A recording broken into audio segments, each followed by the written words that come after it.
The Emoji Movie came out in 2017, created by Columbia and Sony Pictures. It was one of the more high-budget animated movies of that year, and I was 11 when it came out. I remember, even then, absolutely hating it. I would annoy my mother talking about it for hours on end and why it didn't make any sense, and she would complain. She'd be like, Camilla, it's an animated movie for kids, it's not that deep. But I am still stuck on this movie. It haunts me. The funny thing is that obviously now it's probably completely irrelevant. But I swear to God, every time I try to think about this movie critically to any capacity, I get like a fight or flight response. So I figured I'd tell all you guys in detail why I hate the Emoji Movie and why I think it's the worst movie of all time. And I'm gonna go a lot into detail because there's so many layers to why I hate this movie so much. Spoilers ahead, but honestly, I'm doing you a favor. It's best if you never have to watch this movie in your entire life. So, when I was a small kid, I still wasn't like a Lynchian fanatic, nor did I follow complex storylines very well, you know. I still had to ask my parents to clarify when things that weren't explicitly said were happening.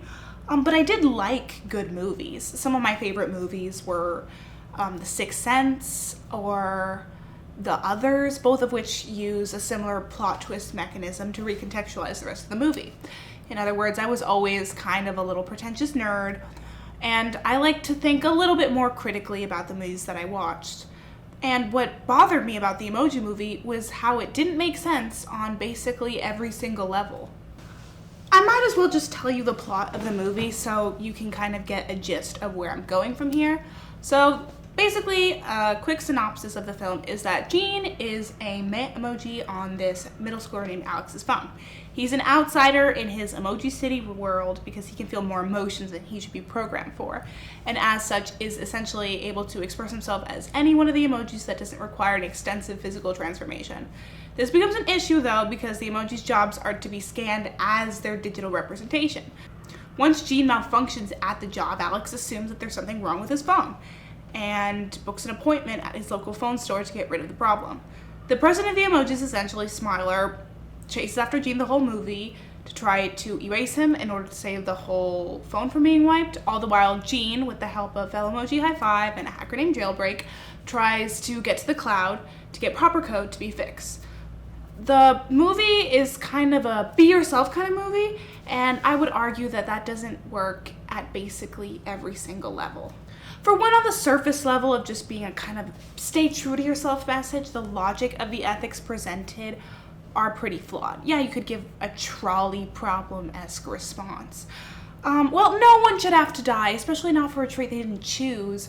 However, Smiler is the main villain of the movie, and the only thing she really does wrong is to try to get rid of Gene in order to save the lives of all the other emojis under her, including herself. She chooses to get rid of one person to save the many, which any good leader would do in this situation.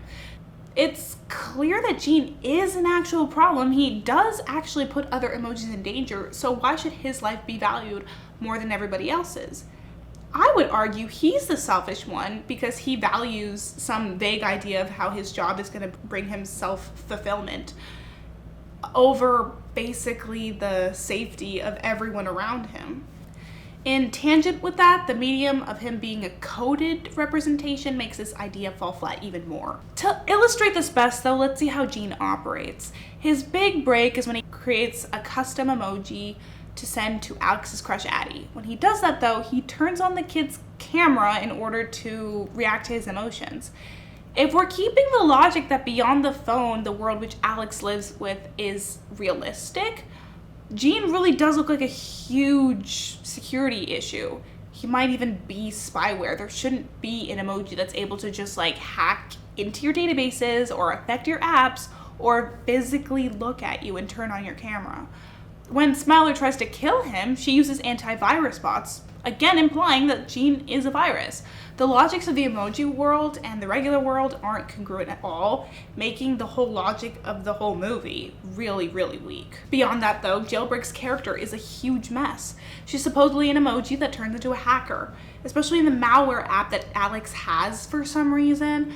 more on that later. Digital representations of people like trolls and exclusively digital beings like viruses and Trojan horses are oddly grouped as the same thing. It doesn't really make any sense that Jailbreak is a hacker, which is supposed to be a real person that can have a digital representation, if she originally was something that didn't exist beyond the phone.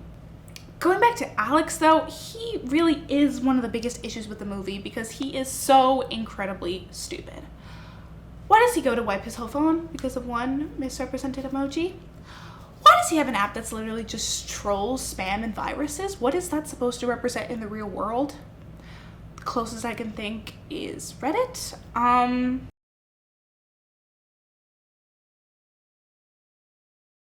How are these viruses in his phone, but they're still more contained than Gene is? Why does he keep the phone the weirder that Gene acts? I feel like if I sent an emoji that was exactly the emotion that I was portraying, I would be creeped out. Like the same way that when you get an Instagram ad that's about a product that you were just talking about, you get weirded out. On a deeper level, though, he and all the children in the movie are obviously written by someone who, well, first of all, they probably never even picked up a phone, but beyond that, they probably never talked to someone under the age of 20 in years. Why does Alex and everyone else exclusively talk in emojis? Why is Alex's idea of being nonchalant just randomly sending a meh emoji to Addie? Why the hell does Addie even get impressed by that? He's an emoji. Alex pulls his crush by sending her a cool emoji. Addie said that Alex is the kind of guy that shows his emotion and basically implies that he has emotional maturity because of his emoji choice. The product placements, in addition to everything else, felt incredibly forced and in your face. Wreck-It Ralph Breaks the Internet also had pretty egregious product placement, which was already a main source of backlash in that project, but at least when it did use brands and apps, it made somewhat sense. In the Emoji Movie, we're supposed to believe that a random Latino American middle school boy in 2017 uses WeChat, an app mostly used in China, in case you didn't know, the mobile version of Just Dance, Candy Crush, and Facebook on the regular. It also really tried to have a viral moment with the emoji pop dance, which obviously took off. Due to the haphazard product placement, it really just kind of emphasizes the fact that this movie was really built for maximized profit rather than to make a proper children's movie. It feels like a series of ads slapped onto the first draft of a script and then for some reason rendered into what is visually and technically an adept movie. This is all to say, I know it may seem ridiculous that I'm focusing on such a stupid movie made for kids, but this movie represented to me what I have seen other people on the internet also echo. It's the movie that made me realize movies can be bad. When I was a kid, I was pretty easily pleased and basically liked every movie that was presented to me, no matter how dubious it was. I feel like that's kind of the point of children's media. It's supposed to play into the naivete and awe that children naturally have. That's why I've always personally championed children's media, because a lot of it is cleverly written to try to have good messaging and inspire creativity in children. Animation especially is such a skilled field, and at the level of this movie, uses some of the best artists in the world. The animators did an incredible job. The movie was visually what I would expect, but what bothered me the most was that it kind of represented a loss of innocence for me. Yeah, I was a nerd, so even then I would watch reviews and video essays and see people talk about how some movies were just kind of cash grabs and such, but this is the movie that really cemented it. If an 11-year-old little twit can tell you that your movie makes no sense and it went through the whole script writing process and the whole animating and rendering and everything process, it really shows that you don't care about your audience. Because the messaging is so muddled, the positive messaging is basically lost. It wastes the talents of hundreds of animators for an attempt at capitalizing on the burgeoning internet communities of young people. It did not care to have children take anything away from this other than to maybe coax them to buy merchandise or interact with associated content that would have made the studio money. It was able to use the format of a phone to make money out of a ton of brand associations without actually taking any of the concepts and fleshing them out creatively. If people make whole communities of fan art of apps and countries and other inanimate objects, I don't see why the studio couldn't do that. It feels like a capitalistic nightmare, like a drop shipping equivalent of a movie. Moreover, it felt like a mockery of youth. Not only does the movie show it doesn't care about its audience through its essential exploitation of its young viewers, but it also seems to really look down on them. The teen characters are stupid. They text only in emojis and don't really interact socially in the ways real people do. They're more extensions of their phones. Emojis got popular for their visual addition to digital language. Most people use them to express themselves more like they do in real life, not vice versa. Just because it's a newer concept doesn't mean you have to write your teenagers like idiots that can't form proper sentences. The movie also tries to take vague ideas of virality without actually understanding how that works socially. It basically feels like a movie that hates what it's talking about. Why else would they cast Sir Patrick Stewart as the poop emoji? Worst of all, it felt like a mockery of film in general. And I know you're gonna stop me there and say, okay, listen, Camilla, I've been following you so far, but again, it is the Emoji Movie. It's not trying to be Citizen Kane. It's not trying to be a proper film. But when I say that, I'm more so talking about the recent push of big companies to discard the artistic value of movies. Animations that remain classic staples do so because they were led by a team of artists and creatives that were passionate about what they did. There is no passion in this movie, and it really shows. It tries to take concepts like meta-narratives, vague social justice issues, and Pixar what-ifs, and watered them down beyond recognition.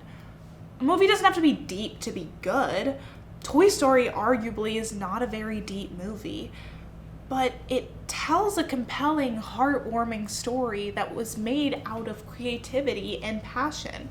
The characters were written with intention, and the studio allowed the writers to do that. But if studios start making movies like the Emoji Movie just for profit exploitation, then who's to say that artistry in future movies won't be devalued? After this movie, when I first watched it, I noticed other examples of the cash grab nature of Disney live action remakes, and I hated them. I noticed how every franchise seemed to be getting sequels or spin-offs it didn't need, and I hated it.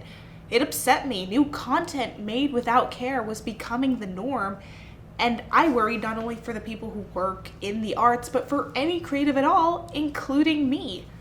It is this mindset that's created people that are trying to push AI to take over writing books, acting, making movies, especially animation. We don't need soulless art out there, not just because it doesn't really count as art at all, but it's stealing attention away from the minds of really talented, real people. To end on a positive note, though, the terrible reception of this film, I feel like brought a smile to my soul. People really don't respond well to art that they can see has no care behind it, the same way that most people don't support AI taking over art.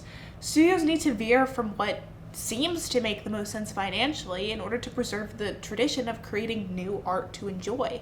Pixar's Soul was an incredible example of this. It was a movie that didn't feel the need to dumb down its beautiful concept for its audience, and it's one I really wish more people saw. Flow recently saw a lot of success for its beautiful art style and atmosphere. Shows like Over the Garden Wall have found audience beyond children because they've taken time to create a world and really create a story and message.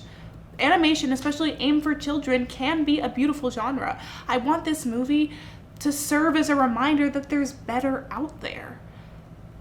At the very least, I will say that the memes that came out of this movie were pretty funny.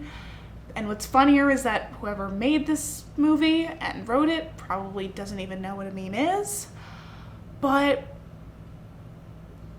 yeah, that's basically why I think the Emoji Movie is the worst movie I've ever seen in my life. Let me know in the comments if you also think the same and have the same opinions as me, so I don't feel as alone and insane for making this long of a video on the Emoji Movie. And thank you so much for watching.